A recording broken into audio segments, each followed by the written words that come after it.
Pre deti, čo cítia svet inak než my. Čo v tichu vnímajú farby a sny. Nevedia všetko, no srdce im žiari, majú svoj vesmír, kde svetlu sa darí. Pre tie, čo možno nehrajú sa takisto, no láska v ich srdiečku má svoje miesto. Ich láska je tichá, no pravdivá a čistá, v ich očiach rodí sa tá najkrajšia iskra. Túto báseň som našla v knihe Tamitos, príbeh porozumenia. Knihe venovanej všetkým, ktorí sa niekedy cítili nepochopení. Je venovaná všetkým vám, ktorí kráčate životom trochu inak. S dieťaťom, ktoré vníma svet cez farby, tóny, ticho či cez pohyb. V dnešnej epizóde podcastu Život na spektre vám prinášame rozhovor so spoluautorkou knihy Tamitos, Ninou Bakalovou.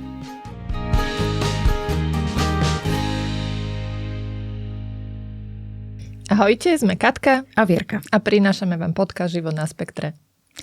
Opäť štúdio Brept a opäť so zaujímavou hostkou. Dnes je to spoluautorka knihy Tamitos, príbeh porozumenia, Nina Bakalová. Nina, vítaj. Ďakujem. Ninka, vítaj. A ja rovno poviem, že nie si len autorka knižky, ale vlastne tá knižka má svoj príbeh, ako vôbec vznikol nápad, aby bola. A je to vlastne preto, že aj ty si mamina dieťaťa na spektre. Áno. Povedz nám niečo o sebe, predstav sa nám. Tak, Kde začať? Takže mám 2 dcerky, jednej na spektre, druhá nie. Vlastne to bola aj motivácia k napísaniu knižky, k tomu si môžeme povedať viac. S manželom sme tento nápad založili celkovo ten Tamitos projekt a veľmi nás to baví, lebo je to náš život a chceli sme to tak uchopiť, že keď už to žijeme denodenne, tak nech to má aj význam pre ďalších. Nech to má aj nejaký význam a poďme to posunúť ďalej, tak možno takým našim okom, ako to vnímame. A kto bol Ninka Bakalová ešte predtým, ako sa jej narodili dcery? Modelka, tak typuje. Nie. Ja som po výške dosť skoro mala deti. Aha, okay. Ale akože predtým som pracovala chvíľu, potom vlastne prišli deti. A kým som bola, no určite som bola spontánnejší človek. Tá ľahkosť bytia tam bola iná, veď to asi poznáte. Potom prídu deti, potom prídu povinnosti a do toho ešte autizmus. A do toho autizmus. No. A tam je vlastne dievčatko, ktoré je na spektre, je tvoja druhá dcera. Áno. Čiže ty si tam bol aký vekový rozdiel medzi dievčatkami, aký rozdiel? Rok aj 5 mesiacov. Okay. Takže dosť po sebe. Dosť po sebe. A povedz nám, lebo my stále sa pýtame, takto začíname, keď sa bavíme o tom takom úvode, tom prežívaní, alebo o tom, že kedy si vôbec si všimla, že tá tam je iná ako Zoe. Mala si pred sebou vývin neurotypického dieťatka, bol tam hneď od začiatku, lebo napríklad ja som mala Vilka prvý, on bol môj prvý syn a tým pádom ja som dlho žila v sladkej nevedomosti, že však to tak má byť a určite z toho vyrastie. U teba to bolo iné? No bolo to iné tým, že prvá dcéra zase bola taká podľa mňa zrýchlená, že tá zase išla takým tempom, že až nevedela som vtedy, či je to OK, akože v dobrom. Áno. A teraz prišla Tamia, ale ja som to tak na začiatku nebrala, že niečo sa deje, ale už jak sa narodila, tak trošku som videla, že ten personál v nemocnici inak okolo nej chodí a riešili a hypotónia a toto a slabé telo a ja som tak mávla rukou, však dobre, veď budeme chodiť na fyzio, však kde by ma to napadlo. Ale ten vývoj bol pomalší, žiadne dvíhanie hlavičky a všetky tieto veci, ale odborníci teda tvrdili, že to je úplne v pohode. Ten vývoj sa dobehne a tak som im verila, lebo chcete im veriť. Hej. Samozrejme. Ale asi to tak prišlo už v roku, keď sme si s manželom povedali, že počúvaj, ja teda nie je naozaj niečo iné, ale my sme to tak vnútorne asi dlhšie vedeli. Len sme to tak nepovedali nahlas, lebo keď vám dieťa v roku ešte pomaly nesedí ani nič podobne, nemá očný kontakt, nereaguje na zvuky, na meno, tak... Okay. Už si asi nebudeme klamať, že je to asi úplne rovnaké ako pri tej staršej. Takže... A teda správne chápem, že kvôli tej hypotómii a podobne vy ste asi boli nejako pozorovaní. Prišlo teda, ten impuls prišiel od vás, alebo aj lekári vás upozorňovali možno na nejaké neštandardné prejavy? Lekári nás upozorňovali aj, že máme chodiť akože cvičiť fyzio, s ňou to bolo všetko OK, aj to telo sa trošku posilnilo, ale čo sa týka toho vývoja, tak ja som to viac menej tak riešila, že či je toto OK, keď v 5 mesiacoch mi nedvíha hlavu. Hej, čo už tie babetka by teda už pomaly mali sedieť a všetko možné robiť. A oni stále povedali, že oni tam nevidia ten problém, že áno, vývoj je pomalší, ale že to sa dobehne. Hej. Ale skôr to také ako keby, že nereagovanie na meno, nie? Áno. Že nemysleli ste si, že je napríklad hlucha, lebo nám prvé, čo bolo, že treba ísť vyšetriť. Boli sme. Boli sme, veď to bolo to, že sluch bol v poriadku. Zrak som si teda myslela, že OK, tam som nevidela nejaký problém ale ona bola aj taká, že také babetko, ktoré aj sa usmievalo na nás, ale zrazu to prestalo. Zrazu prišla taká tá apatia a regres, ale ja som si to nevedela vtedy vysvetliť. Hej. Ja som si vtedy neštudovala, čo všetko sa môže deť. Máte doma zdravé dieťa, tak ma napadlo, prečo by som druhé nemala mať zdravé, hej, alebo niečo takéto riešiť. A nehovoriac o tom, že potrebuješ rozložiť tú starostlivosť vlastne medzi obe deti. No. Čiže áno, niektoré veci máme tendenciu potom možno aj prehliadnúť alebo si nepripúšťať, ale teda vy už relatívne skoro ste si povedali, že niečo sa nám nezdá a začali ste konať? Začali sme chodiť, že genetika, metabolizmus, ale výsledky boli v poriadku a stále som nemala tie informácie, som si tak myslela naivne, že však keď je genetika OK, tak to nemôže byť autizmus, hej, lebo však to by sa ukázalo. Až potom som zistila, že to vôbec genetika neukazuje, alebo teda nemusí ukázať. A stále som si tak hovorila aj s tým mužom, nie, to bude všetko OK, to sa dobehne, veď lekári vedia, čo hovoria, ale vo vnútri to už viete. A kedy prvýkrát ste vôbec došli, že autizmus, čo bol? Kto vám to prvýkrát povedal? A my sme si tak nejako fungovali, hej, v tomto móde a v 2 rokoch sa stala veľmi akože nepríjemná vec. Ona dostala febrilné krče. Ja som dovtedy nemala absolútne skúsenosť, však to je ako epileptický záchvat a ja som si reálne vtedy myslela, že mi zomiera dieťa na rukách. Kým prišla sanitka a podobne, to bol akože to bol najhorší zážitok asi v mojom živote a vlastne vtedy jeden neurolog povedal, že to kto vám povedal, že je to oneskorený vývoj, že to vôbec, že to proste... Až vtedy, tak sme sa tak na seba s mužom pozreli, že OK, poďme to na novo otvoriť a že tak vo veľkom a jedna neurologička už vo dverách, že ale to bolo dosť tak necitlivé, hej, že Ježišmária, rodičia, no tak držím palce, to je autizmus a my sme to ako keby vedeli, ale keď vám to niekto takto šplechne od dverí, tak my sme ostali jak obarení a podľa mňa sa... Mám aj ja. No, tých zážitkov je takýchto viacej. A to by sme si mysleli, Tamia má teraz 5 rokov? 6 rokov, že už vlastne 4 roky dozadu. To bolo obdobie, kedy už to povedomie o autizme začalo byť lepšie, ale teda stále nie je dostatočné. Aj z toho, čo hovoríš, tak bohužiaľ, hoci sa snažíme robiť osvetu, tak stále sa nájdú aj lekári, ktorí nie úplne citlivo pristupujú k tej situácii. Žiaľ. Toto by mal byť základ, lebo to je taká informácia, ktorá vám zmení život a ten lekár to aj tak nezmení, ale je veľmi dôležité, ako to podá. Ten spôsob toho podania. Hej, nachystať toho rodiča na to. Že áno, že naraz dostaneš ako totálne takú sprchu totálnu, že autizmus, niekto ti to povie a tam to skončí. Preňho a pre teba vlastne sa otvorí epizóda, ktorú si vôbec nikdy neželala miliardy prehrať. Otázok, študovania, teraz strachu, čo... Takže, no... Kde viedli vaše ďalšie kroky po tomto? I dali ste si to, predpokladám, testovať. Išli sme na diagnostiku. Aj keď bola malinká, tak tedy sa veď nič neuzatvára, ale teda chceli sme počuť, takže išli sme na diagnostiku. Odtiaľ nás zase odporúčili, že čo by sme asi mali robiť, ale viac menej to bol taký základ. A my sme si veľa čítali sami, študovali, pozerala som skupiny, kde sú tí rodičia, čo už majú skúsenosti a je to taká samoučba podľa mňa. Že každý si musí prísť na to svoje, že čo mu vyhovuje, lebo...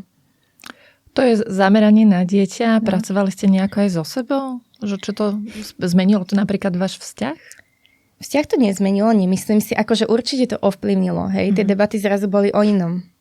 Ale musím povedať, že my sme sa naozaj v tomto podržali, lebo to bol taký šok, že my sme v ten deň boli asi celý deň ticho. A nikto asi nevedel, že čo má vlastne povedať. A potom sme sa tak striedali, lebo na začiatku to bolo náročné, že ja som sa z toho zrútila, muž pochopil, že OK, ja teraz musím byť v pohode a naopak. Až keď sme neprišli do bodu, že sme to vstrebali a poďme makať. Áno, že to je že dobre, že ten okamih toho zrútenia nebol že vzájomný.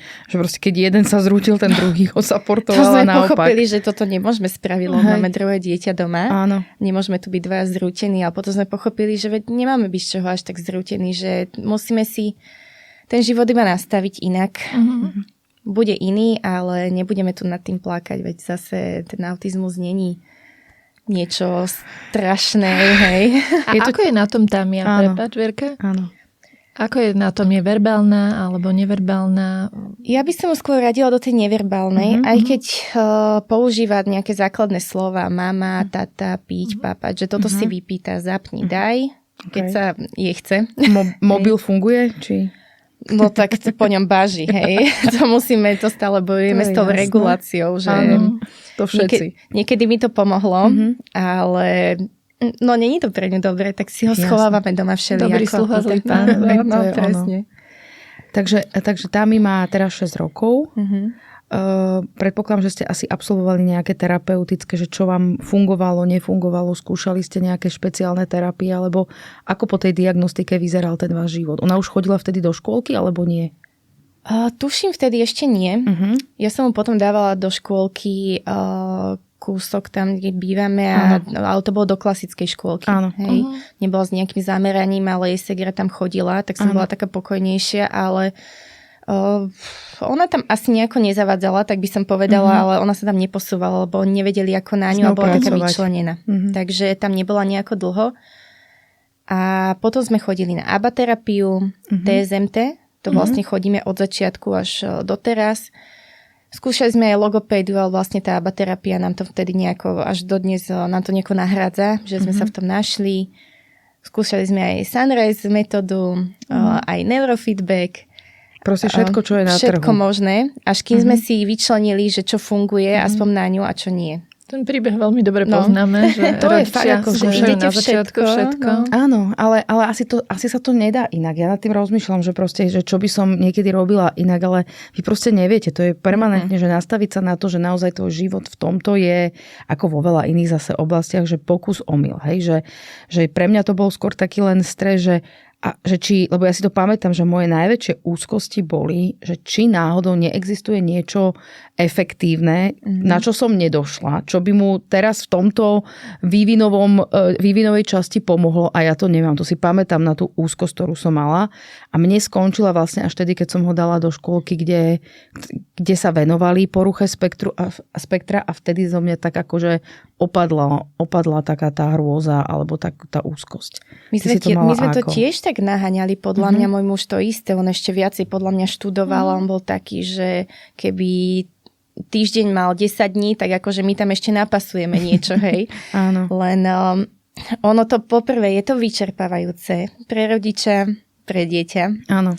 A potom postupne sme si to začali limitovať, ale aj my sme sa doma o tom rozprávali veľa, že toto asi nie je dobrá cesta, že poďme si povedať reálne, že čo ju posúva dopredu a čo už nech má aj normálne detstvo istým spôsobom, a nie iba poďme od do. Takže ja si myslím, že sme to dosť vyselektovali, ale áno, tie sme skúšali a dodnes si čítame. My sme vyskúšali aj také tie alternatívnejšie. To nás zaujíma. Išli sme aj čínska medicína, aj ajurvédske vitamíny, aj kmeňové bunky sme skúsili, aj tú fekálnu transplantáciu. Tak to ste prvá čo? No, ale akože ja som tam videla ten efekt, ale to je presne také, že na našu Tamiu to mohlo fungovať. Ja o niekom počujem, že kmeňovky mu zmenili život pomaly, hej. Ja som napríklad ten efekt úplne nevidela. A zase niekto povie na tú fekálnu transplantáciu, takže to je tak individuálne, že to nikto ani nemôže niekomu poradiť, chod na to a pomôže ti to.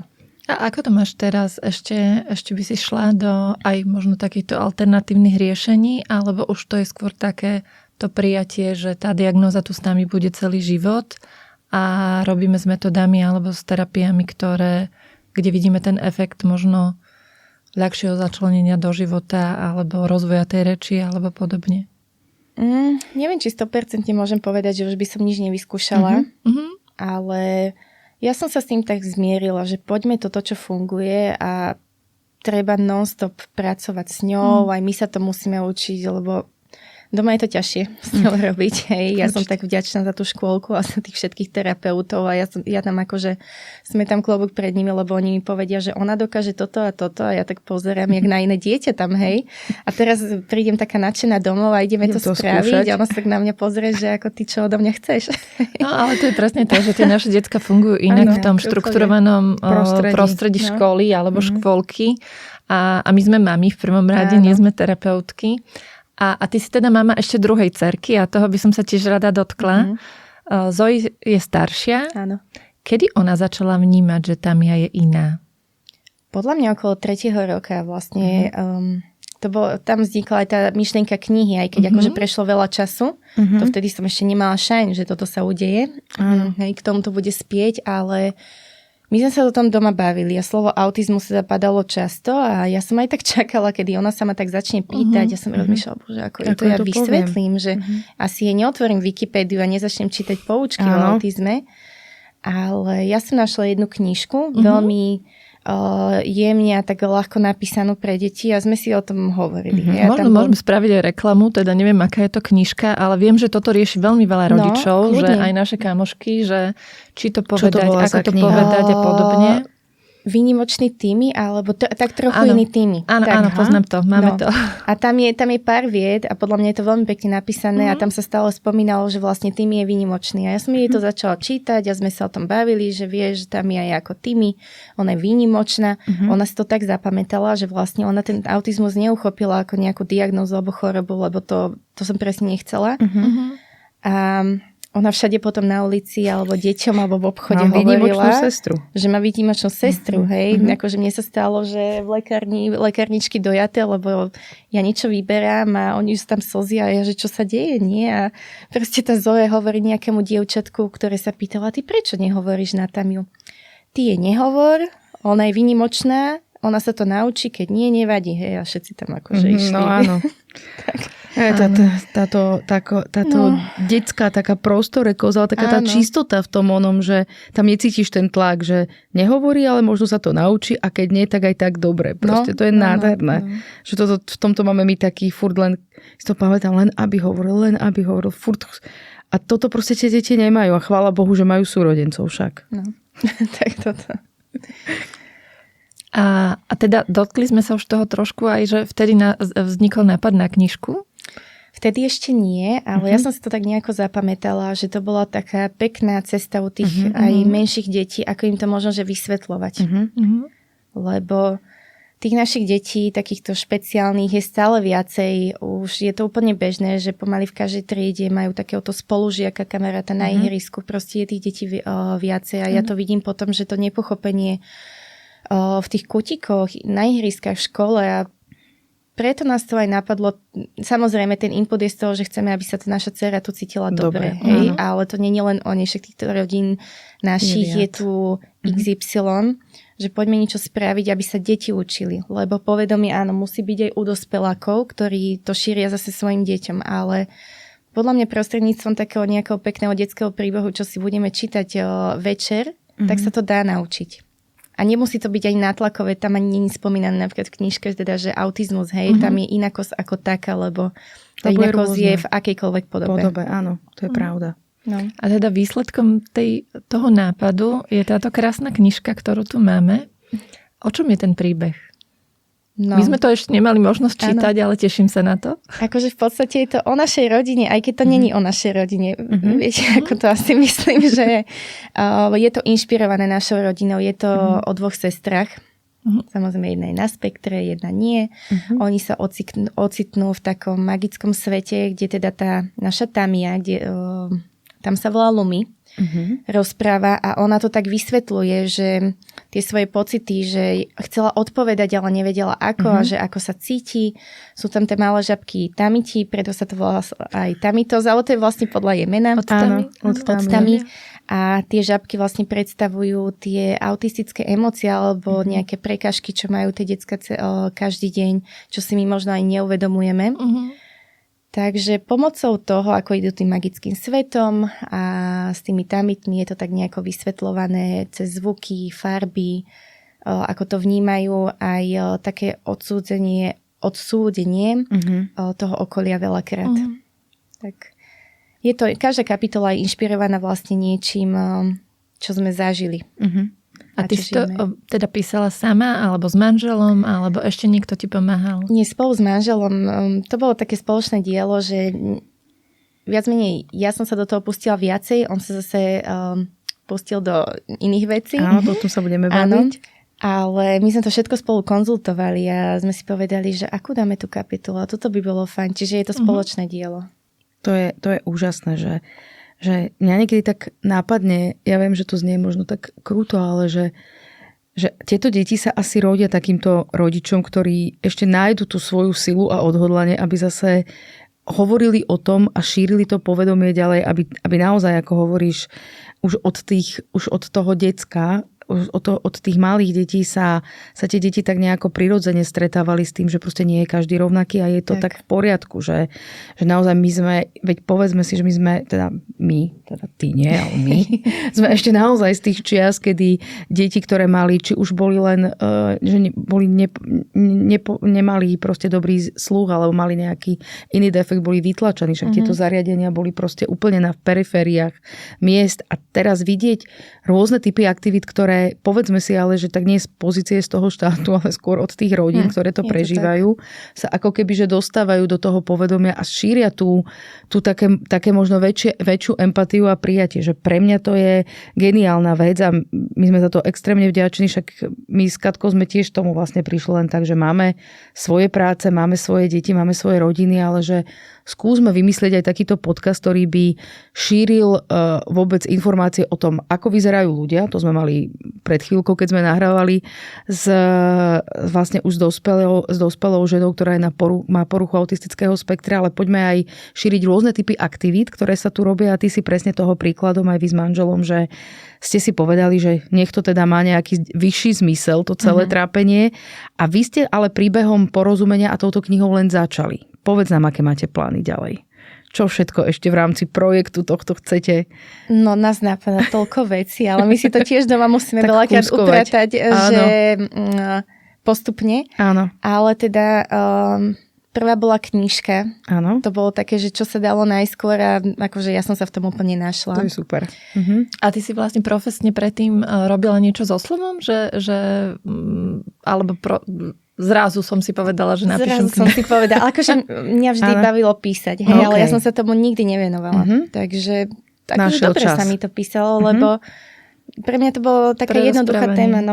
Keď to žijete, toho, čo žije. Presne. A vlastne môj manžel sa venuje vývoju hier, takže on mal tú víziu od začiatku, že vlastne podľa mňa on tak prišiel s tým, že on by chcel spraviť Tamitos hru, ktorá by vlastne bola zábavná pre decka, ale kľudne aj dospelých, že by si zahrali, ale v rámci toho by vlastne vysvetľovala aj ten autistický svet. Takže momentálne sa na tom robí a z toho vlastne celého vzniklo, že prečo ostať pri hre, poďme ku knižke. Takže ten prvotný nápad išiel asi tak od neho. A inak mne to vtedy dosť zachránilo život, lebo ja som bola úplne stratená, takže ja som sa v tom našla. Ty to vlastne ako keby z toho aj tak vypísala svojím spôsobom, hej? Z tých emócií, ktoré si mala a prežívala. Asi áno. Ono to bolo také jatrenie všetkého v podstate, lebo keď sa v tom stále tak macháte, ale bolo to fajn. Bolo to. To mi Katka tak hovorila, že vieš čo, my keď začneme podcast, to budeme také dobré, akože taká terapeutická táto to bude, akože x príprav som si odplakala. Našťastie, tak sa teším, že to tak prekladáme, snažíme sa tých hostí. Ale asi áno. Asi je to fajn, takom, aj keď si to tak my možno neuvedomujeme, ale ono to má taký liečivý proste charakter, že si sa z toho vyrozprávaš. A druhá vec je, a to teda chcem povedať, že obdivujem, že ja som vedela, aj hoci sme teda robíme podcast, tak tiež bola na začiatku tá idea, že vo väčšom sa baviť o autizme, ale potom som si povedala, že asi nechcem, aby sa celý môj život točil len okolo témy autizmu, čiže to chcem vysloviť obdiv. A na druhej strane aj pochopenie, že či je to tak a potvrdiť si, či je to tak, že ti to dáva zmysel, že robíš vlastne niečo, čo je tvojou prácou teraz a zároveň vieš, že pomáhaš iným a vlastne úplne sa neutrhneš akoby od tej rodiny a stále si v tej téme, ale je to niečo s nejakou inou pridanou hodnotou. Je to tak? Je to tak. Ja som v tom našla zmysel. Ja si myslím, my sme samozrejme ešte na začiatku a to chcem povedať, že máme aj áno, ďalšie plány, ale tie si ešte nechám pre seba, Tak, lebo treba. dúfame teda, že vyjdu, aby som nepovedala niečo, čo Budeme potom náhodou držať palce. nevyšlo. Ale ja v tom vidím zmysel a ak to pôjde dobre, tak ja verím tomu, že tiež my vieme prispieť možno aj takouto formou nejakých knížiek a takou zábavnejšou, alebo nie teda tou odbornou, lebo však na to my nemáme kapacitu k tomu povedomiu o autizme, hlavne u tých detí. Vy ste založili občianske združenie, ja som si pozerala aj stránku a tá je v angličtine. Alebo? Dneska akurát, naozaj dneska to dali na web, že je v slovenčine. Ale teda, chcela som to prelinkovať na to, že keď v angličtine je to niečo, že teda rozmýšľate aj globálne, už v zmysle podnikania, že prináša tú tému medzinárodne? Určite by sme chceli, preto je vlastne aj v angličtine, ale pre nás je samozrejme dôležité to Slovensko, ale chceli by sme to potiahnuť aj ďalej, ak sa bude dať. Ja som rozmýšľala, či to nie je angličtina aj preto, že práve veľa deciek na spektre aj začína s tou angličtinou, že tie deti, ktoré rozprávajú, že, alebo minimálne teda väčšina z nich má rado tie YouTube videá a podobne, že fungujú v angličtine veľmi dobre, že či aj toto tam bol ako zámer, alebo... Nebol. Asi sa nám to ľahšie napísalo v angličtine, ale tento záber nebol, ale inak keď to tak hovoríte, tak je to pravda. Však u nás to tiež tak funguje. Celá veta v angličtine pomaly, ale dve slova v slovenčine nie, hej, po sebe. Takže... Asi je tá angličtina taká jednoduchšia pre taká ľubozlučnejšia, že fíčia na tom. No a v akom je to teraz v štádiu, že kde už ste s tou hrou, kedy sa na ňu môžeme tešiť, bude to sa dať kúpiť, alebo bude zadarmo, alebo ako to vlastne bude fungovať? Ak teda už sa o tom dá rozprávať. Tieto detaily. Ono, ten vývoj trvá dlhšie, takže to ešte podľa mňa určite rok bude trvať, ale už sa začína vyzerať, veď my občas aj niečo dávame na ten náš profil, že nejaké zábery, teda môj manžel hlavne, ale ten vývoj trvá dlho. Akože nie je to také, že šup. Raz, dva. Tak, ale budeme dávať určite k tomu také updaty a dúfam, že sa to ľuďom bude páčiť a aj uvidíme na aké platformy. Že to sú ešte také začiatky. Akože pre mňa je to, že je tak, ako si s tým neurotypickým synom čítam, tak zase je pre mňa, že strašne super, že naozaj si povedzme, že tie decká fičia na hrách. Hej? Čiže ako ísť do tohto prostredia je perfektné a nielen detská fičia na hrách. Akože, takže je to také obojstranné. Chcem sa ešte opýtať, ako vy dnes proste žijete? Že ako vás to na jednej strane limituje alebo ako viete zladiť ten život tak, aby tá staršia sestra sa cítila, že má stále taký nejaký svoj život?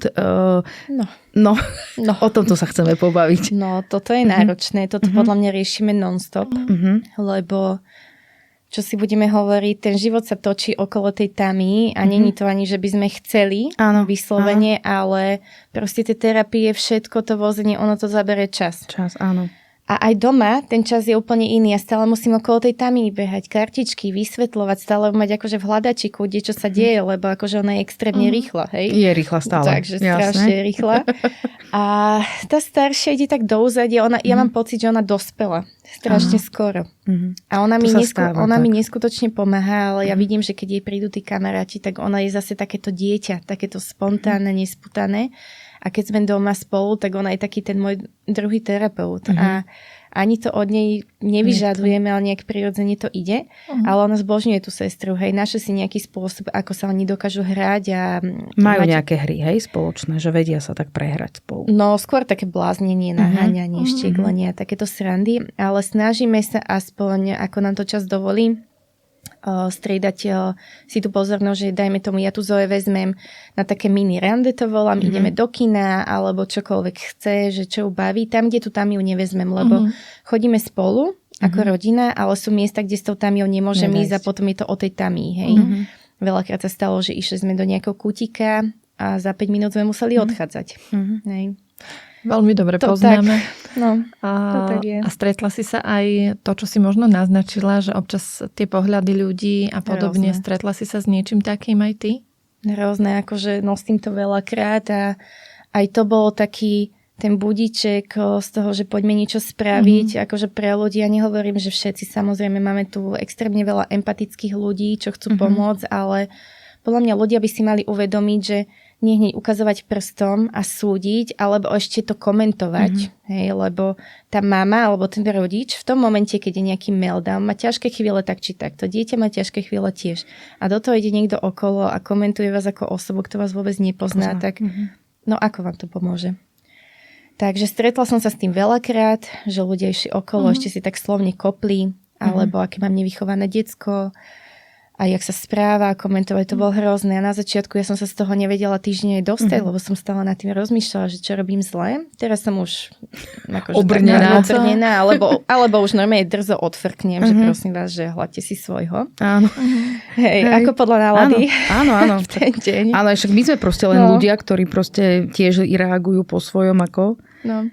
Ale zase na druhej strane je fakt, že mne to tak aj kolegyňa raz povedala, že vieš, ale ja som sa fakt stretla len stále proste, alebo som si myslela, že som sa stretla len s nevychovanými deťmi a že mňa to ani nenapadlo, že by to dieťa naozaj mohlo byť preťažené, lebo je proste veľmi senzorické a sa proste len vála v tom supermarkete, že nevie čo už od seba, akože nevie sa samoregulovať, čiže ono je dobre o tom hovoriť proste. Že možno toho človeka v tom momente aj tak napadne, že OK, možno to není iba zrovna nevychované dieťa a matka zlyhala a všetko možné, čo vám dokážu povedať, ale aj keď nepomôžu v tom momente, lebo však vy si riešite tú situáciu, tak aspoň neprilejem.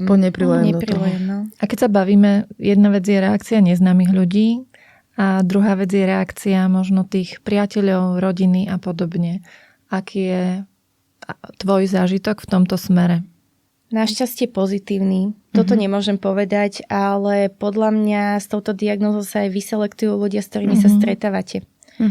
Hej, že nemyslím v tom, že niekto by vás odsúdil, alebo s vami sa nestretnem, ale keď niekde s tým dieťaťom idete, tak proste tí ľudia sa musia istým spôsobom prispôsobiť vám, hej, že kde ideme, a sú ľudia, ktorí to pochopia a akože ja som si strašne vážila, keď mi niekto povedal, že poďme sem, lebo viem, že pre mi to bude v pohode. Ja som bola z toho hotová, hej, že mysleli na to dopredu aj za mňa.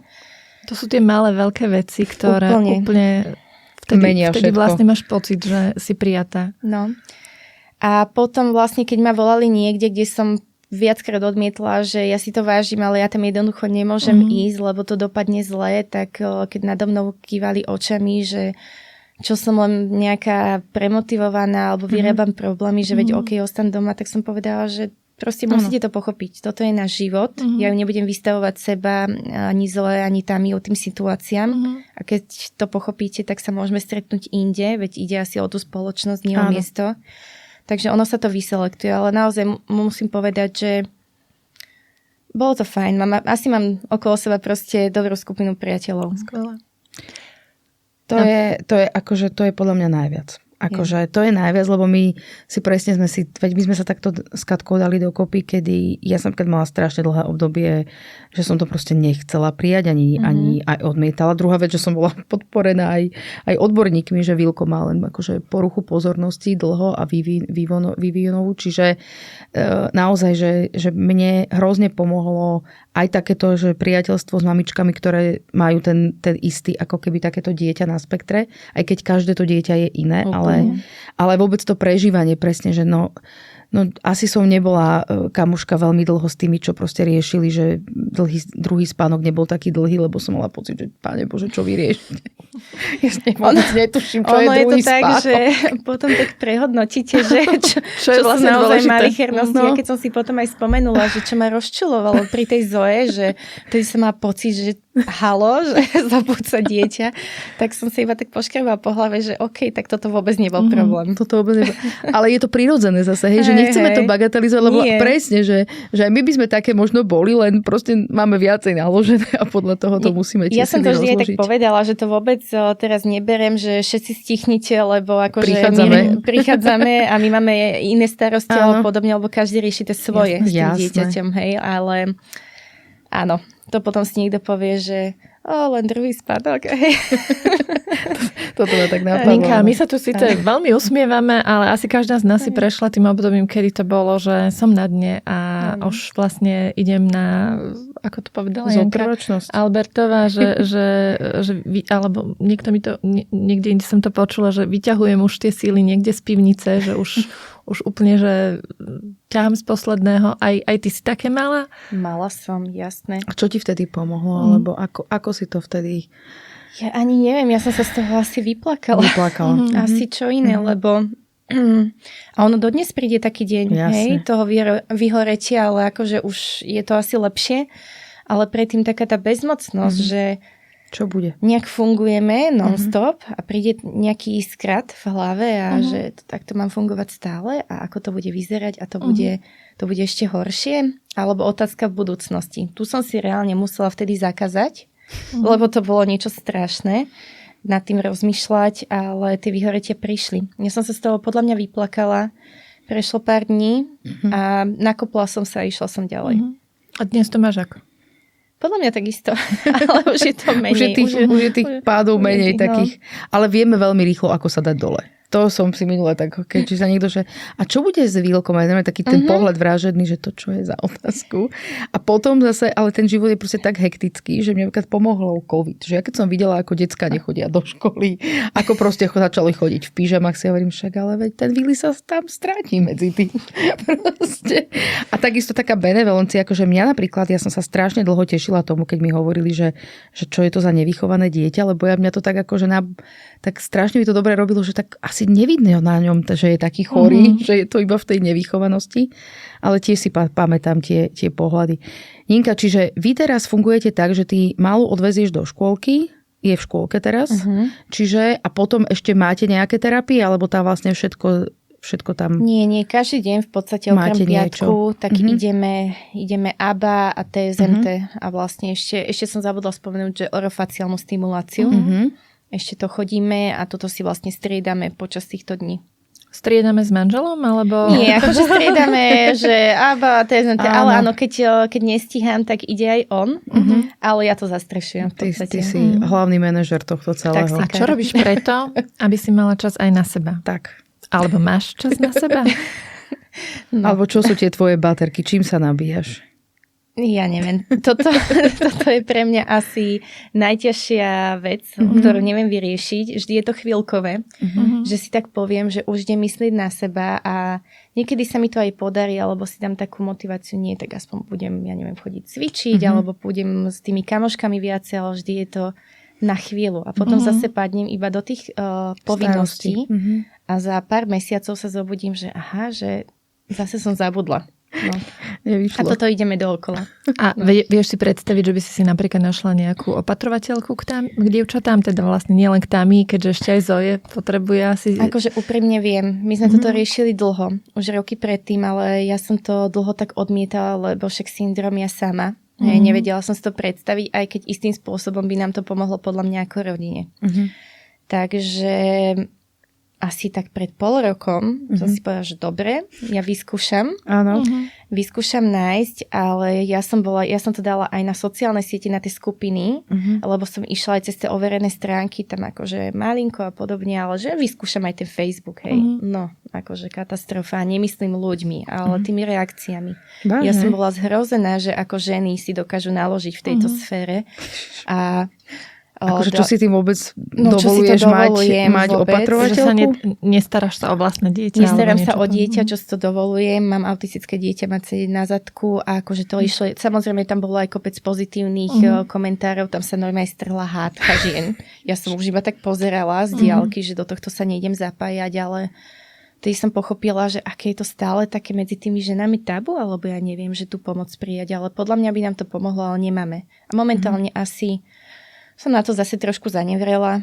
Proste nejako fungujeme, máme to nastavené a ako v tomto je to fantastické, že my si ešte aj ten autizmus vieme závidieť proste, akože, že neviem, akože, lebo za mňa, my sme sa presne o tom bavili, že my sme sa tiež tak v tom, boli chvíle, keď strátili, ale že toto by mal byť, a i so psychologičkou sme sa bavili, že tak ako tá psychologická podpora tej rodiny v tom čase, kedy sa dozvedá o tej diagnóze, že aká je potrebná, tak podľa mňa by presne takéto minimálne nejaké wellness pobyty preplatané poisťovňou mali fungovať pre rodičov, aby sa vedeli dať dokopy, lebo my proste potrebujeme fungovať.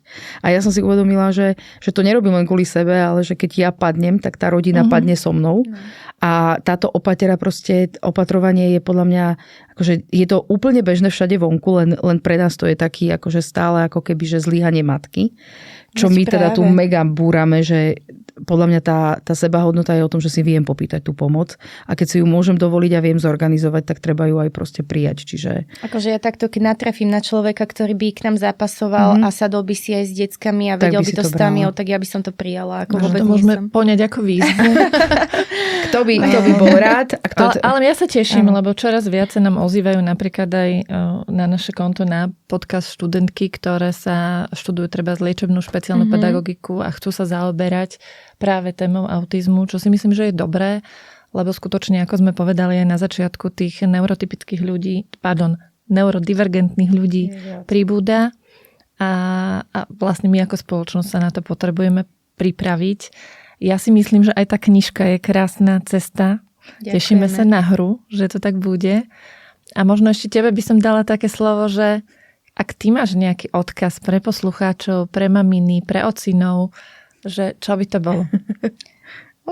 Aký odkaz? Ja neviem, proste asi iba si povedať, že zvládneme to, že zvládneme všetko a je super sa podľa mňa o tom aj s niekým porozprávať alebo nájsť tú maminu, čo prežíva to isté, lebo to veľmi pomáha, keď si človek povie, že nezažívam to len ja. Sama, nie som v tom ale dá sa všetko zvládnuť a podľa mňa, aj čo sa týka tej spoločnosti, ja si myslím, že aj tá naša krajina, alebo kdekoľvek na svete, ľudia by sa naozaj mali pozerať na ten svet empatickejšie, lebo to dokáže strašne veľa zmeniť a hlavne nesúdiť. Že pomáhať si navzájom. A s týmto krásnym odkazom sa s vami lúčime. Ninka, my ti ďakujeme. Pozdrav srdečne manžela. Sme radi, že takto, je to takisto aj téma ďalšia, že je to vzácnosť, lebo toto zatrasie podľa mňa každé materstvo a rodičovstvo, preveriť tie vzťahy, ale vzťahy ešte s dieťaťom, ktoré má zdravotný handicap, je proste ešte overiť ten vzťah dvojnásobne, takže my sa tešíme, že takto vy ešte ste túto svoju vzájomnosť ešte preklopili aj do takejto krásnej knihy. Vám ďakujeme za pozornosť a tešíme sa zase na budúce. Dovidenia. Dovidenia. Ďakujem. Ďakujem.